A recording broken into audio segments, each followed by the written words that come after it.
Hey, it's Ken Gagne with YouTube channel Gamebits, here to unbox this holiday season's hottest new gaming system, the Apple TV. That's right, the 4th generation Apple TV just came out, and it does so much more than just stream media. It now has its own operating system called tvOS that has its own app store. There's never been an app store specifically for Apple TV before, so now you can download games to the Apple TV. And to play them, I also bought the Nimbus controller to go with the Apple TV. So watch these unboxing videos while I set up and configure and play the Apple TV. Okay, so here's the box that it came in the mail from UPS. A week late, but hey, that's UPS. Let's cut this bad boy open because it's very important to observe the entire packaging process that Apple offers, because they take great care, or maybe they don't. Maybe it's just standard packaging. Okay, how about that? Get rid of that. And here is the Apple TV, snug in a black box, shrink wrapped, as you can see, and connected to the cardboard. So let's cut the plastic away from the cardboard and peel it back. And now we can get rid of that. And we have a packing slip here that has nothing that you need to see. And there's the Apple TV. Very nice. All right, let's cut it open very, very carefully. Right along the edges here. And wow. 32 gigabytes is the model that I got.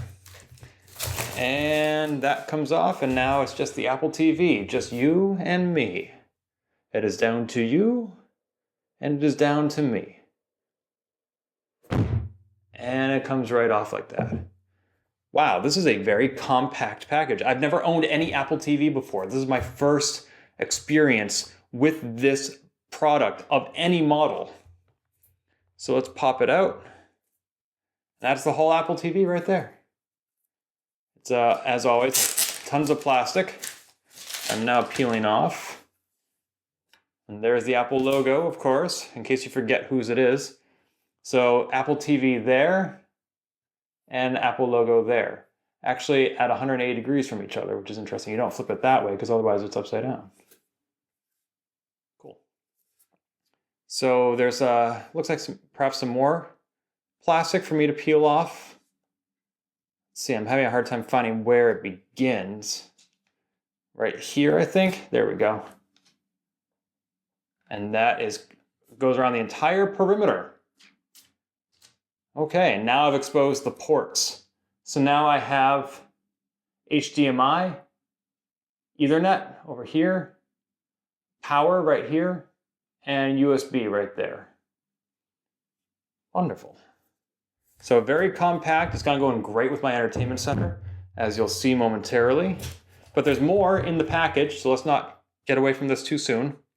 We have the remote, which has now a touch screen for swiping and gestures, and also I believe a microphone for Siri.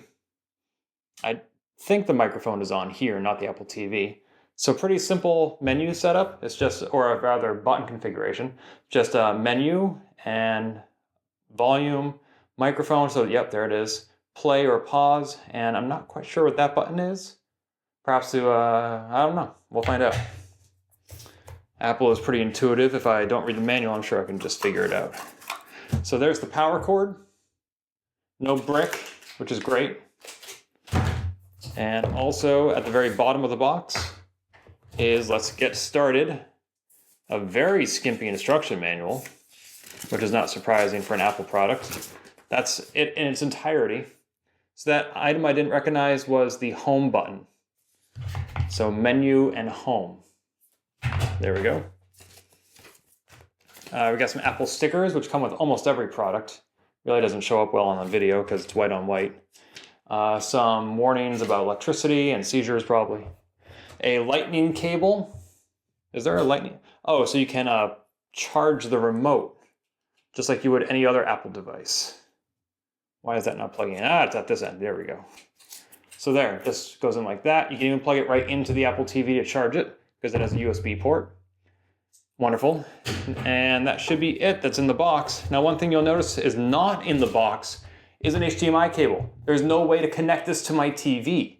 So that is sold separately. Fortunately, I bought one separately, and I have that right here. So I'll just use that very short cable to connect this to my TV like this. So here's the back of my Samsung 46-inch LED HD TV, and there is the Apple TV. Blends in great with the environment. So I'm just going to take this here HD TV cable that I previously purchased separately, and it plugs in right there. Take the other end and plug it into the side of my TV. It's going to get its own port, not on my Sony AV receiver, because my receiver is already filled with all the HD ports. Now, of course, it also needs power, so let us plug that in. And that's all it takes. Now the little power light is on in the front, and that's all I know about it being on. I should probably also charge the controller it came with to make sure that it's ready to use. Okay, so this is the first thing you see when you turn on the Apple TV. I do have my controller plugged in to a Lightning USB port to charge it, and just make sure that the power is available to me to swipe through and use my language of choice. So I'm going to go with English, and to tap it or to choose it, oh, I actually push the screen itself, the swipe party part. So United States, yes. And let us set it up with a device, because I have iPods and iPads on this same Wi-Fi network. There it goes, scanning for the network. There it is, connecting to the network. I'm not using MAC address filtering, but I do have a password, and my iPad should tell it what the password is, so I should be able to log on without much difficulty. Enter my Apple ID and password on my iPad mini, which I have named MiniPad. And there we go. So, enable location services, well, sure, I guess. So I'm going to swipe down, and I can go left and right, and click. Siri, I will use Siri, why not? See the world, automatically download, sure, why not? Downloads about $600 a month. Per month? Really? Okay. Send to Apple, sure, because it's all anonymous. App Analytics, sure, let them know what I'm doing. Terms and conditions, agree, agree. Just gave you my soul. And here we are, Apple TV. I am in like Flynn. Like from the movie Tron, you know. Okay, so let's see what this looks like.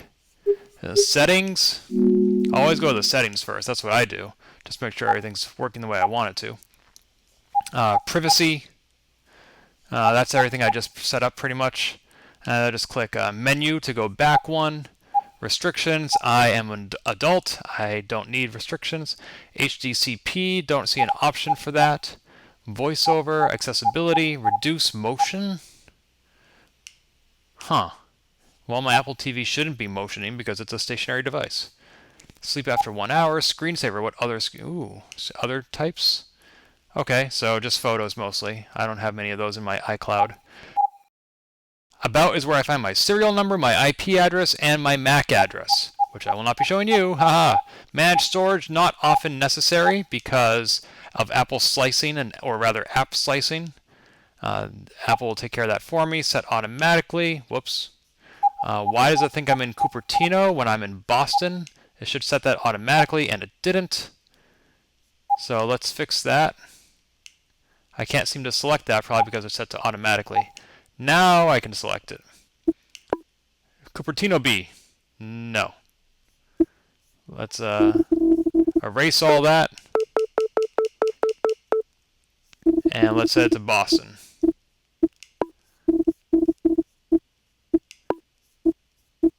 Boston, USA. Beantown. Sweet. And now I can set it to, I'll just leave it on automatic, or manual rather, because I'm not going to be moving this. Okay, and audio and video, surround sound, HDMI output. What are my options here? Okay, don't need any of those. Audio mode. Whoops, audio language. Well, let's make that English. It'll probably default to English anyway, because that's my language that I chose when I set up the machine. Audio mode, 6 sound effects, and oh, okay. Navigation clicks, reduce loud sounds. Cool. All right, let's go back and let's see accounts. Accounts, it shows my Apple email address, which I don't need to show you.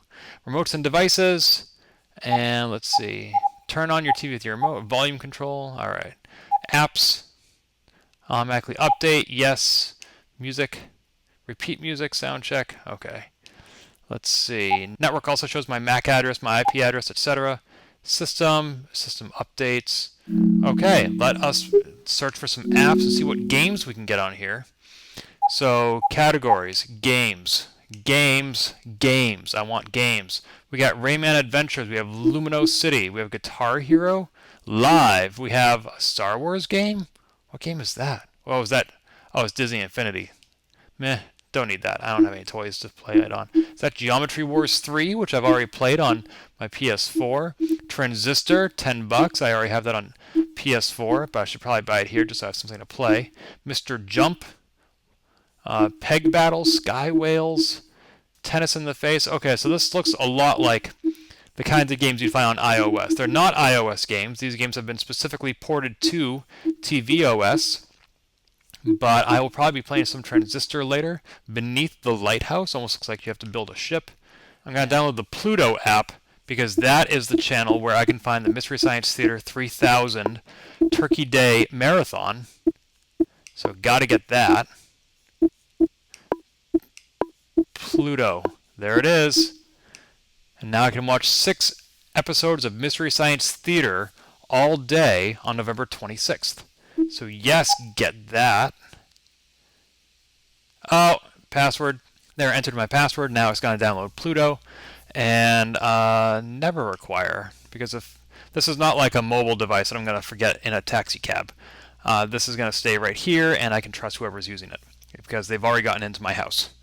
Anyway, so this is the Apple TV, and there's plenty of room for growth, I believe. A lot more apps are going to be coming out, especially as they become more native and specialized to this platform. It looks like I already have Crossy Road. That is because any iOS app I've already purchased which has been ported to tvOS will show up here available for download. And I bet even though I haven't connected my Apple TV to my other computers on the network, I can also find music I have purchased from iTunes available to me. Let's find out. Don't show that again. And eventually I'm going to integrate this a little bit more with my home network so I can listen to all my music. And my movies. And stream stuff.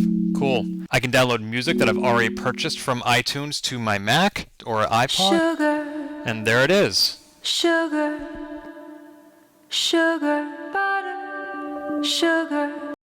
Pretty cool. It will continue to play as I navigate away from it. I can push the pause and play button on the remote to control that.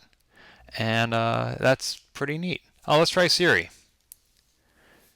Siri, find me the Yahoo app. Oh, I need to hold down the button. Siri, find me the Yahoo app. Why not? Siri, is it going to rain tomorrow? I'm pretty sure I turned that on. Siri, play Gathering Sky.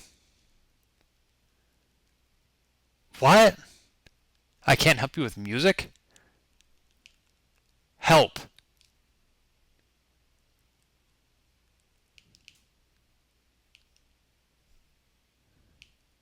Play music. Sugar and butter from the pantry. It was already doing that. Okay. What did the Dow Jones close at today?